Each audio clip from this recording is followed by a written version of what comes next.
orúkọ Jésù. Kábíyèsí. Adúgbò Olúwa lórí ẹgbẹ́ agbábọ́ọ̀lù Arsenal.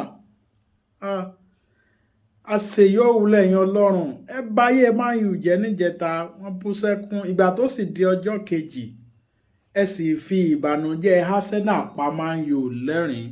Olúwa gba ẹ̀yìn wa. Arsenal làkàkà láti ìbẹ̀rẹ̀ ọjọ́. Wọ́n fòwúrọ̀ ṣiṣẹ́ ìgbà tó sì di ọjọ́ alẹ́ tó yẹ kí wọ́n kórè. Ẹ̀yin Ọlọ́run mi nínú ìyanu yín, ẹ sì gba Sátánì láàyè láti bayọ̀ wọn jẹ́. Olúwa gba ẹ̀yìn wa. Orí ibú t'Arsenal ń ṣe yìí ó ń dùn mọ́yàn. Ẹ ń fi orí ibú Arsenal, ẹ̀yin Ọlọ́run, ẹ fi ń múnú wa dùn. Àmọ́ yìnyín lógo. Olúwa gba ẹ̀yìn wa. Ògo ni forúkọ yín o.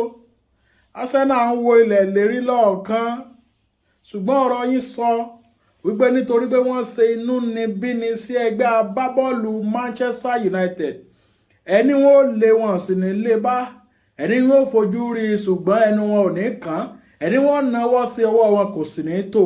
Olúwa èyí ni a béèrè, ẹ jẹ́ kó rí bẹ́ẹ̀. Orí ibú Arsenal ẹ jẹ́ kó dalẹ̀. Ògo ni forúkọ yín Jésù Kristi Olúwa wa. Àmín.